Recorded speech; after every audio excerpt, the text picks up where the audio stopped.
Teman, seperti janji aku, di video kali ini aku bakal bahas ya kelanjutan videoku sebelumnya, buah-buahan yang tidak dibolehkan atau yang dijauhi selama kita terkena asam lambung, entah itu pemulihan ataupun masih masa-masa pengobatan. Di sini aku bakal bahas tuntas dan mengapa alasannya. Tolong simak video ini sampai selesai, bantu aku subscribe dan jangan lupa follow Instagram aku di noladarhum_wod.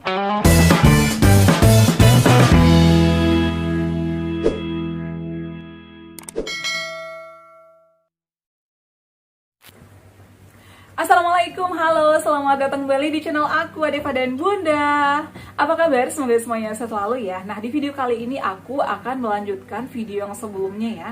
Sebelumnya aku sudah bahas terkait buah-buahan yang boleh dikonsumsi atau yang aku konsumsi selama masa-masa pemulihan asam lambung, GERD, dan anxiety ya. Setelah aku endoskopi dan pemulihan, ada beberapa buah-buahan yang aku konsumsi rutin ya untuk membantu aku saat-saat pemulihan. Nah, di video kali ini aku bakal bahas buah-buahan yang dilarang atau yang tidak disarankan untuk kita konsumsi ya. Nah, jadi kalian wajib banget nonton video ini sampai selesai, bantu aku subscribe juga ya, dan jangan lupa follow Instagram aku di noladarhum_wod.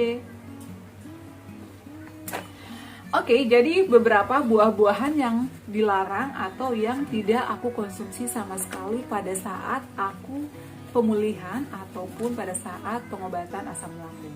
Nah, yang pertama itu adalah jeruk. Jadi jeruk itu dikenal dengan asam ya, meskipun ada yang manis. Tapi jeruk itu aku itu dilarang ya, karena bersifat asam ya, dan juga bisa membuat atau memicu naiknya asam lambung kita, sehingga aku itu nggak boleh banget sama dokter aku mengkonsumsi yang namanya jeruk.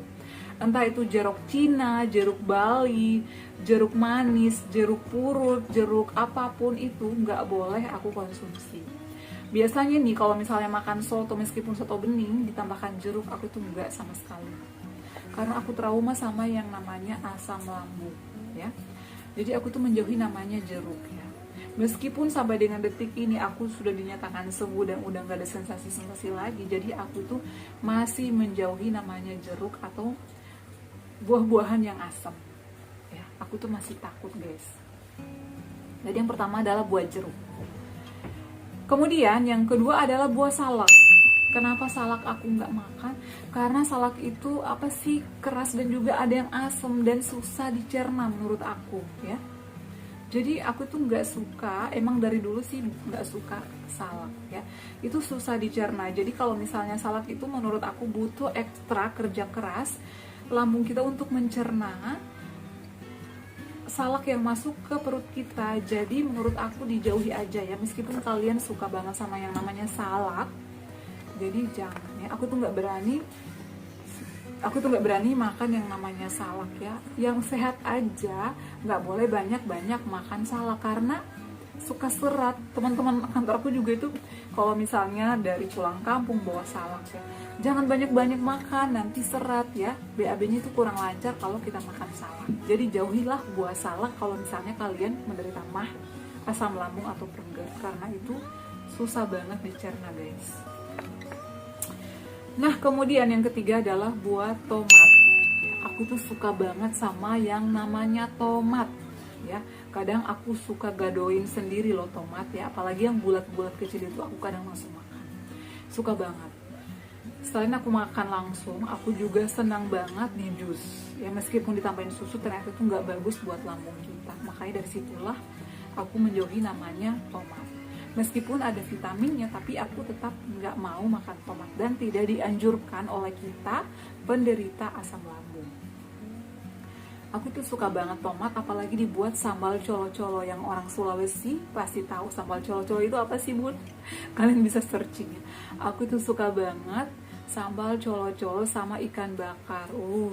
Itu aku bisa nambah makannya berkali-kali guys, karena enak ya. Tapi ternyata buat kita yang menderita asam lambung ataupun MAH itu sangat-sangat tidak dianjurkan. Kecuali kalau misalnya kalian udah sembuh, bolehlah dicoba, tapi jangan berlebihan atau jangan banyak-banyak. Kemudian buah yang selanjutnya adalah alpukat.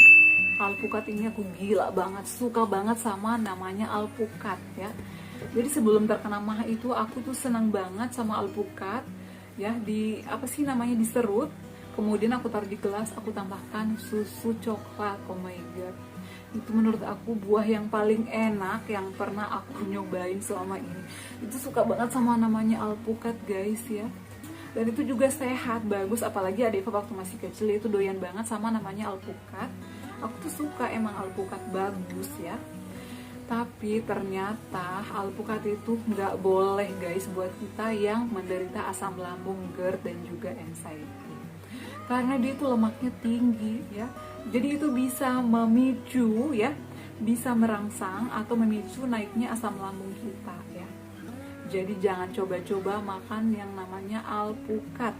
Ya meskipun kalian udah sembuh, jadi boleh dicobalah ya, sedikit-sedikit, jangan berlebihan.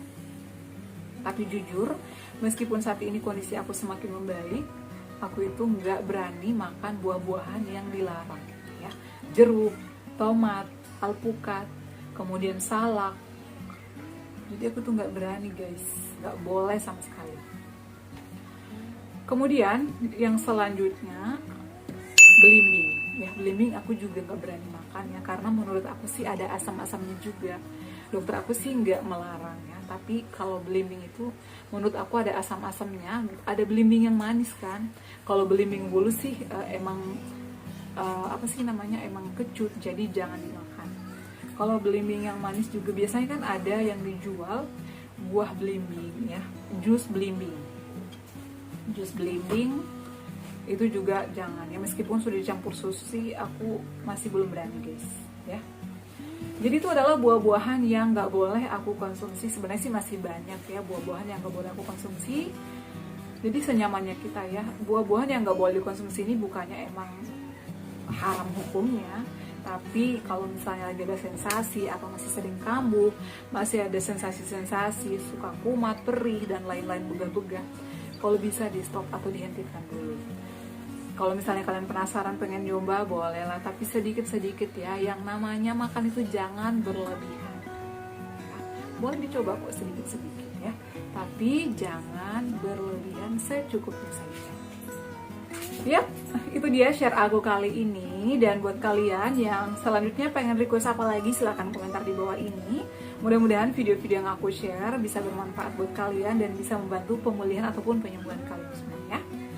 Oke, jangan lupa untuk terus dukung channel aku Adeva dan Bunda agar semakin semangat buat videonya dan channel aku semakin berkembang tentunya ya. Dengan cara like, komen, dan juga share sebanyak-banyaknya, aku yakin video ini banyak banget yang membutuhkan ya. Oke, cukup sekian. Assalamualaikum warahmatullahi wabarakatuh. Sampai ketemu lagi di video-video aku selanjutnya. Bye.